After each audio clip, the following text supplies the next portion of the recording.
కేంద్ర గృహ మరియు పట్టణ వ్యవహారాల మంత్రిత్వ శాఖ ప్రతిష్టాత్మకంగా చేపట్టిన స్ట్రీట్ ఫుడ్ హబ్ ప్రాజెక్టు అమలుకు ఆంధ్రప్రదేశ్ రాష్ట్రం నుంచి తొలి నగరంగా కాకినాడ ఎంపికైంది. దేశవ్యాప్తంగా ఎంపిక చేసిన కొద్ది పట్టణ స్థానిక సంస్థల్లో నిర్వహించిన ఉన్నత స్థాయి వీడియో కాన్ఫరెన్స్ లో ఈ విషయాన్ని కేంద్ర కార్యదర్శి వెల్లడించారు. ఈ ఎంపికతో కాకినాడకు జాతీయ స్థాయిలో ప్రత్యేక గుర్తింపు లభించనుండగా వీధి ఆహార విక్రేతలకు మెరుగైన వాణిజ్య అవకాశాలు, ప్రజలకు పరిశుభ్రమైన మరియు నాణ్యమైన ఆహార సదుపాయాలు అందుబాటులోకి రానున్నాయి. కేంద్ర గృహ మరియు పట్టణ వ్యవహారాల మంత్రిత్వ శాఖ కార్యదర్శి అధ్యక్షతన జరిగిన సమీక్ష సమావేశంలో ఒడిశాలోని పూరి, హిమాచల్ ప్రదేశ్లోని మనాలి, జమ్మూ కాశ్మీర్లోని తాన్మార్గ్, రాజస్థాన్లోని నాథ్ ద్వారా, మధ్యప్రదేశ్లోని ఇండోర్తో పాటు కాకినాడ నగరపాలక సంస్థ కమిషనర్ ఎన్వీవీ సత్యనారాయణ పాల్గొన్నారు. ఈ సందర్భంగా స్ట్రీట్ ఫుడ్ హబ్ల అభివృద్ధికి సంబంధించిన ప్రతిపాదనలు, మౌలిక వస్తువులు, అమలు విధానాలపై ప్రెజెంటేషన్లు సమర్పించారు.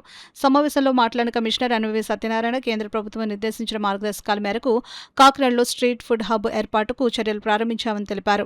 నగరంలో అనువైన ప్రదేశాన్ని గుర్తించి పరిశుభ్రమైన ఆహార విక్రయాల కేంద్రాలు, త్రాగునీరు, పారిశుద్ధ్య సదుపాయాలు, వ్యర్థాల నిర్వహణ వ్యవస్థతో కూడిన ఆధునిక మౌలిక వసతులు కల్పించేలా ప్రణాళికలు సిద్ధం చేస్తున్నామని చెప్పారు. స్ట్రీట్ ఫుడ్ హబ్ ఏర్పాటుతో వీధి ఆహార విక్రేతలకు స్థిరమైన ఉపాధి అవకాశాలు లభించడంతో పాటు వినియోగదారులకు సురక్షితమైన, నాణ్యమైన ఆహారం అందుబాటులోకి వస్తుందని ఆయన పేర్కొన్నారు. అలాగే పీఎం స్వనిధి పథకం లబ్ధిదారులకు ఈ ప్రాజెక్టు ద్వారా మరింత ప్రోత్సాహం లభిస్తుందని తెలిపారు. కేంద్ర మంత్రిత్వ శాఖ సూచనల మేరకు కాకినాడను దేశంలోని ఆదర్శవంతమైన స్ట్రీట్ ఫుడ్ హబ్గా తీర్చిదిద్దేందుకు నగరపాలక సంస్థ అన్ని చర్యలు చేపడుతుందని కమిషనర్ స్పష్టం చేశారు. ఈ సమావేశంలో అదనపు commissioner K T Sudhakar, DCP Krishna Rao, PPRO Sailaja, smart city engineer Manikanteshwar, architect Rajasekharam తదితరులు పాల్గొన్నారు.